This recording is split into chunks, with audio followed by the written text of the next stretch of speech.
మొత్తంగా water bill వీళ్ళు 20,000 కట్టొచ్చు. పిల్లలు చేయలేదు సార్, ఇంత పీడిస్తున్నారు కానీ అసలు వీడు ఎక్కడ గ్యాంగ్ వచ్చిండో మొదనాశ్రముడు. ఇంకా 2 ఏళ్ళ వరకు ఉన్న ఇంటికి ఊసిపోతావో తెలియదు, ఏం చేస్తారో తెలియదు. మొత్తానికి కేసీఆర్ ఉన్నప్పుడు అప్పుడు ఏం వాటర్ బిల్ లేదు, అప్పుడు బిల్లే రాలేదు సార్, మొత్తం ఫ్రీ 0 బిల్ ఇచ్చినప్పుడు మళ్ళీ ఇప్పుడు ఏదో ఉంది దగ్గరలో మీకు ఆడ ఉంటాడు, డాక్టర్ ఉంటాడు, నర్స్ ఉంటాడు, ఎవరు ఉంటారు ఫ్రీగా. ఈ టాబ్లెట్లు ఎప్పుడు మా ఆయనకు నెలవి ఇస్తుండే, ఇప్పుడు 15 రోజులు 10 రోజులకి ఇస్తున్నాడు సార్ టాబ్లెట్లు. మీరందరూ సపోర్ట్ చేయండి కారుకు. ఏం చేస్తే 10 మందికి చెప్పాలి.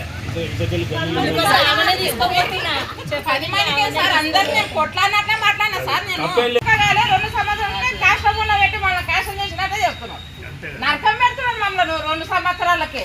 ఆయన అన్నేళ్ళు పరిపాలన చేస్తే ఊక మాకు ఇంత తిప్పలు లేదు సార్. మాకు ఎక్కడున్నాడేమో ఆయన దేవుళ్ళకి మొక్కాలి రావాలని ఒక్కటే ఇస్తా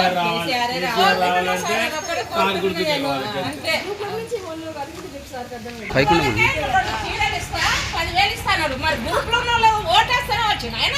మేమందరం మేలేదా? ఎక్కడి నుంచి వచ్చిన వాళ్ళే వాళ్ళకి ఇచ్చిడు.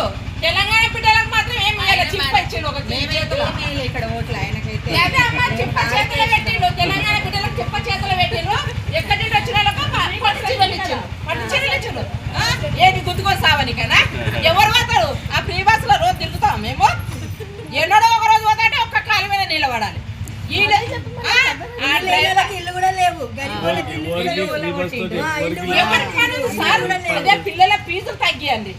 లేనోళ్ళు ఇప్పుడు వికలాంగులు ఉన్నారు, వాళ్ళకి పెట్టాను సార్. వాళ్ళ పెద్దనాన్న తలుచుకుంటారు.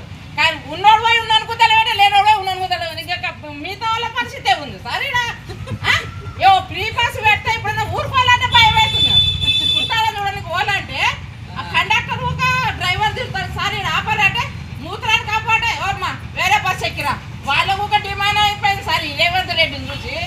ఇంతకుముందు పైసలు పెట్టేప్పుడన్నా పండుకొని పోతుండే, చీకట్ల కాళ్ళుండే. ఇప్పుడు అట్లా కాదు, లేదు ఇంకో బస్సు వస్తుంది ఎక్కండి. ఏం సార్ మా పరిస్థితి? చింతపండు చేస్తా, ఒక్కొక్కరు చింతపండు చేస్తా, నేను నరుకుతా. ఎవరు వేస్తావు చింతపండు?